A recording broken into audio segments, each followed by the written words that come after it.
Hello, you've caught me playing Uncharted 2 Among Thieves on normal difficulty, because that's where I live, that gentle beige intersection that separates the easy mode babies from the hard mode masochists. But there are some of you who go beyond that, aren't there? Some of you for whom even hard mode with its more difficult everything simply isn't enough, and for whom games aren't there to be casually played, but fought intensely for months on end until you squeezed every last morsel of gameplay from their battered, polygonal remains. Just for you lot then, here are 7 video game hard modes we just can't even, just stupid.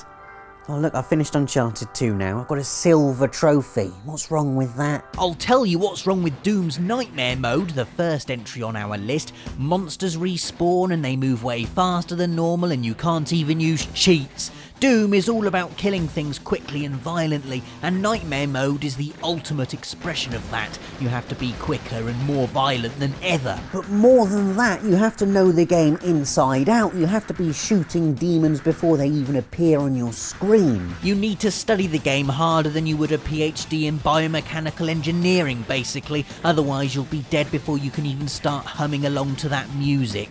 If you're mad enough to have beaten Doom on Nightmare difficulty, then let us know. If not, here's our resident Doom expert Nathan with 3 tips on how to survive. Number 1, know exactly where everything is and where you need to go. 2, run like hell at all times. Number 3, never forget rule number 2.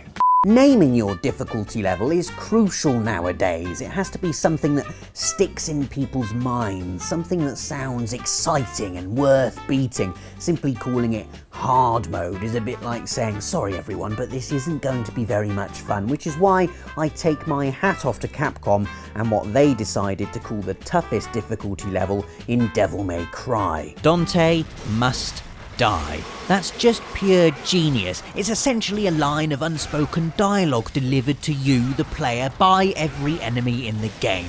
You are going to die, and we are going to kill you, they say, as they aggressively hound you with far greater strength and vitality than in any other mode. It's also genius because it instills a sense of heroic defiance in the player as you stubbornly carve through ranks of demons with stylish sweeps of Alastor, determined not to vindicate the name of the mode you're battling. Oh yeah, also, if you don't kill enemies within a certain time limit, they'll all devil trigger on you, which is just taking the mick, to be honest. Other Devil May Cry difficulty modes worth an honourable mention are Heaven or Hell, introduced in Devil May Cry 3, whereby everything, that's you and all enemies, die in one hit, which is a neat little twist and it sounds doable. Then there's Hell and Hell, introduced in Devil May Cry 4, where Dante and Nero still die in one hit, but all enemies are really, really strong. If you've beaten that, then stop lying. Now, I've spent the last minute or so talking up the merits of naming your hardest difficulty setting something really interesting.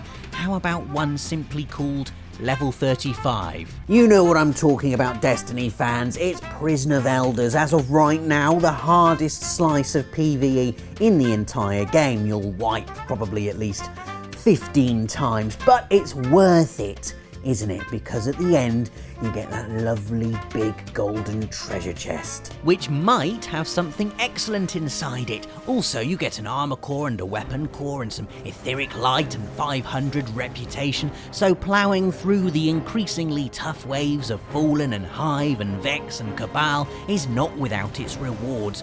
But man, doing it on level 35, it's 5 rounds of almost constant nearly death as you try and juggle destroying mines and coping with arc burn modifiers and not being able to respawn. And then you get to Skolas, the big boss, who's all like, oh, got me down to half health, did you? Well, have some Devouring Essence then to make it a bit more fun. Devouring Essence, if you didn't know, is a debuff that kills you when the countdown reaches 0, the only way to survive being to pass it on to a teammate, whereby the countdown starts again. So now you've got to fight Skolas while playing a life or death game of Pass the Parcel, while dismantling 2 sets of mines, while at all times communicating and not getting killed by any of the ads, because remember, no respawns. Can we just play Crucible or something? I can't. Just think of the boots, Rob. Think of the boots. The boots. Now, if you've watched any of these videos before, you'll know I really like the Metal Gear series, but there was one time where I hated it more than anything ever, actually, and that was when I tried to complete Metal Gear Solid 2 Sons of Liberty on European Extreme. There's no radar on European Extreme, get spotted and it's an instant game over. This is a test of stealth, but is also, like Doom, a test of knowledge. Knowing the position of every guard in the game and his exact patrol route will effectively negate the no radar handicap and, in theory, allow you to sneak through undetected. In practice, it's far more challenging. You have to be bold and assertive, slipping through like a ghost that punches people and rolls at them and then runs away. Then there are the set pieces that on European Extreme difficulty are just really hard. Since when does C4 have a countdown? I love Metal Gear. Oh, well, this is fair. Sometimes the name of a difficulty level gives you an intriguing insight into the psyche of the people who manage to beat it. So it is with Insanity Mode from the Mass Effect series. We'll use Mass Effect 2 as an example. I'd finished the game a couple of times, enjoyed the story, blasted my way through some epic space fights, and only looked at things like enemy shields as I was blasting them to bits with warp ammo. It turns out Mass Effect 2 was just letting me win, like when I play Pez against Dave. Oh, good goal. Because when Mass Effect really tries, it's going to kick your ass. All enemies are stronger, more aggressive, use tech and biotic powers all the time, and come encased in health-protecting mega shields, so it takes absolutely ages to gun them down. Yes, BioWare, you are correct. That is insanity. But not as insane as this next entry on our list. Ninja Gaiden Sigma is well known for its difficulty. We featured it in hardest platinum trophies and also hardest hardcore games, but we've never talked about the difficulty modes before. There's normal, which is hard, hard, which is really hard, very hard, which is stupid, and then there's Master Ninja, which is the gaming equivalent of someone stabbing you in the ear with a biro every time you take a step forward.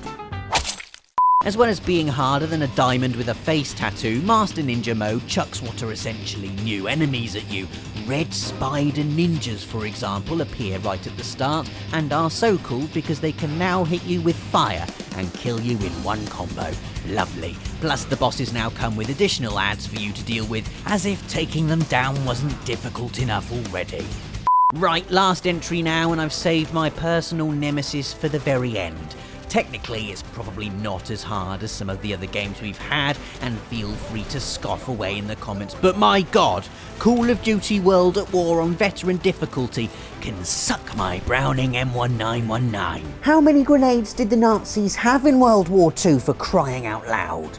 I know this isn't friggin' War Simulator, but for goodness sake. Because that's all you get in World at War. Your entire playthrough on Veteran is spent cowering behind cover, wondering who on earth is shooting at you and where on earth they are, and then you have to run out of cover because, oh look, here come 5 grenades, and oh dear, you stood up, so you're dead. I gave up in the end because I don't like things that are challenging, which is why I've mostly hated this video. But if you've managed to beat any of the difficulty modes we've listed, let us know in the comments, and I'll applaud each one of you for 3 seconds at a time. Also, make sure you subscribe for more of these Friday features every week, and give us a like as well, because that makes us feel all warm inside. See you next Friday.